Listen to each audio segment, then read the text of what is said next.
Jai Hind, everyone.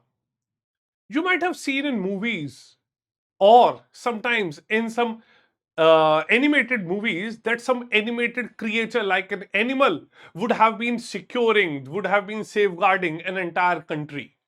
Now, it's something that you have seen in movies is actually being explored by India to secure its border against Bangladesh. Yes, this is a proposal that has been floated by the Ministry of Home Affairs, and the Border Security Force is deliberating upon this to deploy crocodiles and cobras as the next set of guards on the marshy riverine border along Bangladesh. So, India shares over 4,000 kilometer long. The longest land border India shares is with Bangladesh. Now, in this border, around 3,200 kilometer has already been fenced and 856 kilometer remains unfenced. Out of this 856 kilometers, 175 kilometer long area cannot be fenced because it has got rivers, it has got riverines, it has got some marshy areas which makes it completely difficult to fence this. Now, to secure this border, India has to come up with some dynamic idea, and the ministry has floated a proposal that BSF should explore the possibilities of placing the specimen cobras and the crocodiles in that region so that the infiltration or the smuggling or all sorts of crimes which are taking place through those riverines should not happen.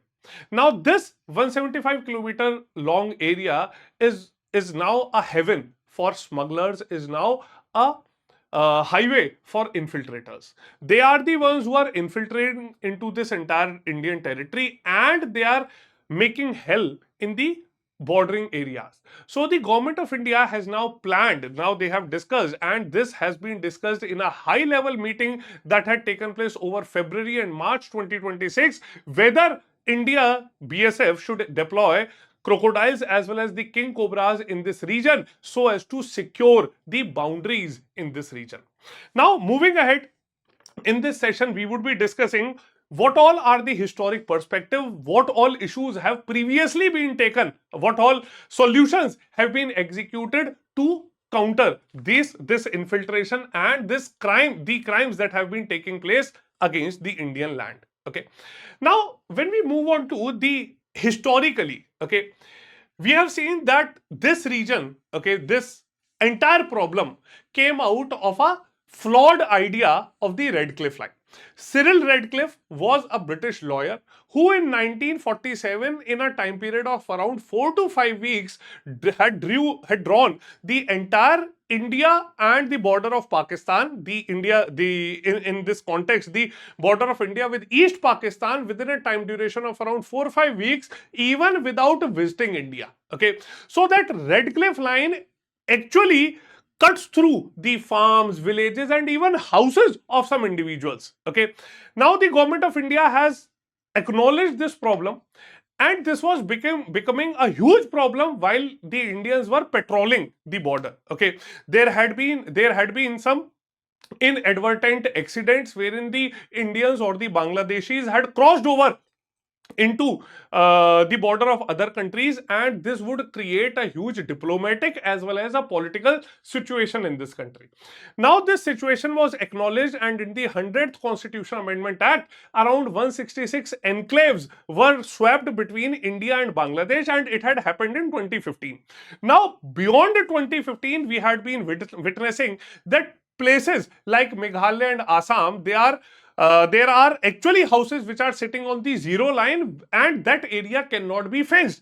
And this is the reason why Bangladeshis, the militants, the insurgents are entering into India, and they are living in India illegally. So today this has become a need of the hour, that how the swapping was carried out in 2015. Now the need is to smartly fence this 175 long kilometer so that the current times wherein the Indo-Bangladesh relations are not at their best, they must also be protected. Moreover, this 175-kilometer stretch should not be used by our enemies to push militants, insurgents, smugglers into the entire country. So this has now become a huge sovereign problem which might result into an economic blast in the coming times. So the repercussions of this issue are very, very high. Now, this eventually was the problem. So it was in 1947, the issue was there, and this issue for the very first time was acknowledged in 2015. Now in 2026, this modern issue requires a modern solution. Now the current situation in this situation is that BSF's mandate so as to prevent illegal infiltration, human trafficking and smuggling of drugs, goods and arms. The fencing progress has been going on. Okay, the 4096 long border has actually been fenced only up to around 3200 kilometer, 856 kilometer remains, and out of which 175 kilometer is riverine and swampy. So these areas, the land shifts every monsoon. The fences, they sink, okay, the rivers change their course, and this is no man's land for smugglers, human traffickers and the armed infiltrators who are using this region as a super highway to get into India. Clear? So now this open stretch has got some real consequences which India is facing. Into this, the crisis frontier. Now, if we talk about the geography of this region, the actual issue of this region is the geography. Clear? Due to this geography, the smuggling is booming in this region. BSF is regularly recovering gold, drugs and even weapons in this region. Clear? Over 7,000 border related cases have already taken place, and the Bangladeshis are opposing any construction within the 150 yard of the border. Okay, so there are regular clashes, there are regular cross firing which are common. Okay, and the river bank has been eroding on daily basis, which is again beyond the human control.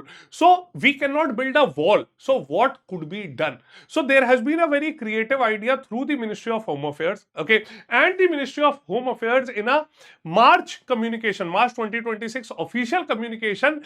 This radical idea has been pushed through Ministry of Defense to the BSF. Okay, and an internal discussion has taken place wherein they are exploring the feasibility to deploy reptiles to secure the riverine gaps. Now, this is not a very stray thought that has come. It has come from directly from the Ministry of Home Affairs, and now they are looking into the operational success of this. Clear? The high-level meeting had taken place in February 2026, okay, and it was then that the BSF DG had seriously discussed this. Now, the logic is that if humans cannot guard the swamp, let the predators do it for India. Clear? So, which reptiles are we talking about and how this would work? Clear? Now, the execution plans is also exploring upon various things, the feasibility or the environmental support to this region. So first and foremost, the saltwater crocodiles. Clear? Now the Sundarban region already has the estuarine crocodiles, which are one amongst the largest and most aggressive reptiles on the entire world, okay.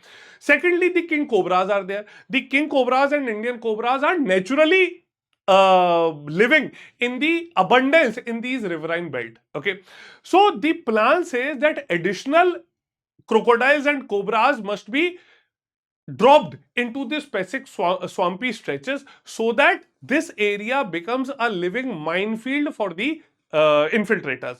First and foremost, the plan is to use them as a deterrent and make this unfenced gap so dangerous that infiltrators and smugglers cannot even think of getting through this region.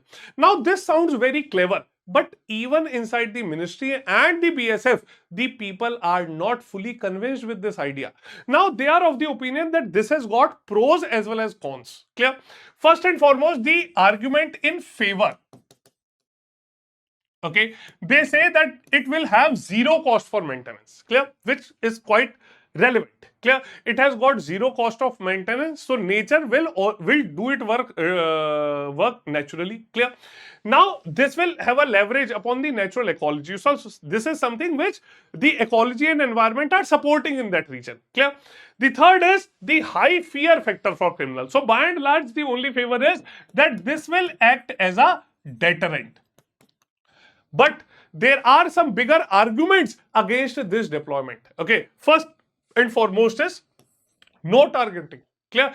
Reptiles cannot differentiate between a smuggler and between a normal fisherman. The reptiles cannot differentiate between a Bangladeshi or an Indian, and let alone a child. Okay, even if a child slips into that area, it becomes a nightmare for everyone. Next is the flood risk. Okay, now monsoon floods will wash these animals into villages, and this would endanger the lives of the innocent civilians. Clear?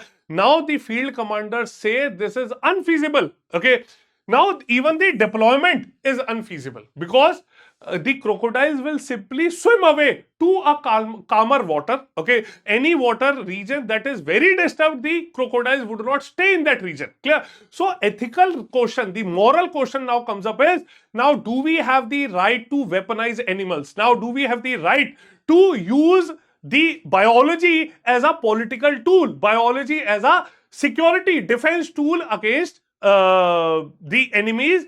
And moreover, this tool is not 100% foolproof. Okay, so if reptiles are the tool, now do they ensure 100% security? No. Now what are the probable solutions to this? Now the probable solution is accelerated funding. Clear? So actually the requirement is that there has to be a lot more funding that must take place. Clear? Now in this region there must be specialized anti-cut, anti-climb fencing. Clear? So smart fencing has to be there. Okay. Okay. So for this smart fencing, technology has to be deployed. Underwater sensors, tethered drones and thermal cameras have to be deployed. The cross-border diplomacy must happen. Clear? So India must resume the 150 the diplomatical talks for this 150-yard construction. Okay, because this region is also very close to the zero line and it is also ecologically sensitive. Clear?